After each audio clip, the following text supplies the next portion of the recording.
I know you've all wondered just how Walpurgis would have gone if Rimuru had brought Diablo instead of Shion. For those who don't know, Diablo is much stronger than Shion and probably is Rimuru's strongest subordinate. He wanted to go to Walpurgis but was assigned another mission, so he entrusted it to Shion, but what if this wasn't the case and Rimuru brought him instead?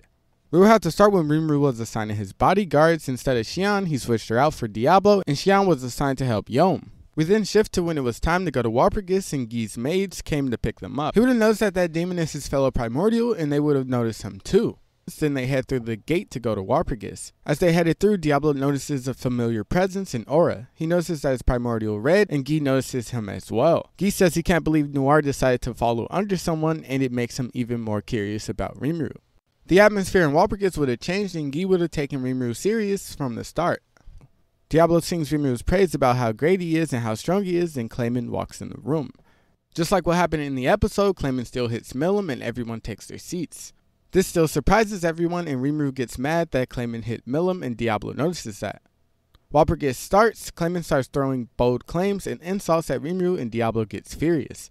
Think about taking his life on the spot but lets him finish so Rimuru can prove his innocence. All the evidence is shown, and just like in the episode, Rimuru still wishes to cooperate with humans and crush anyone who interferes with that. And then the battle starts when Rimuru says, "I'll let one of my subordinates take you on." But he never says him doing it will be bullying the weak. Diablo then comes out the cut and beats up Clayman on the spot for all his disrespect towards Rimuru, but avoids killing him. Guy puts up a barrier, and Rimuru wasn't worried about the difference in numbers, so Beretta never had to join. This is because Diablo is far superior to her, so it was no point in her joining. Diablo then goes to beat up on Clayman as Rimuru deals with Milim, toying around with him. Clayman throws everything he has at Diablo, but nothing works. Diablo makes him pay for all his disrespect towards great Rimuru. He doesn't end him because Rimuru needs to prove his spot as a demon lord.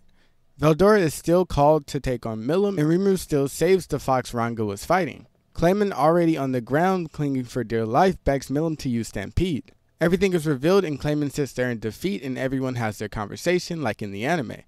But with Diablo agreeing to all the praise given to Rimuru, and Guy saying he sees why Diablo followed Rimuru.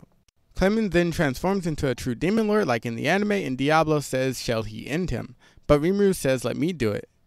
This is all planned. Diablo is amazed that he had all this planned, and Rimuru then goes to defeat Clayman. After the fight, everyone acknowledges him as a true demon lord except Royal, who disrespects Rimuru. So along with Veldora, Diablo flies at Roy in anger, thinking about getting rid of him as well, and everything else goes like it did in the anime. So if you enjoyed, consider watching another, like, subscribe, and let me know if you like these types of videos.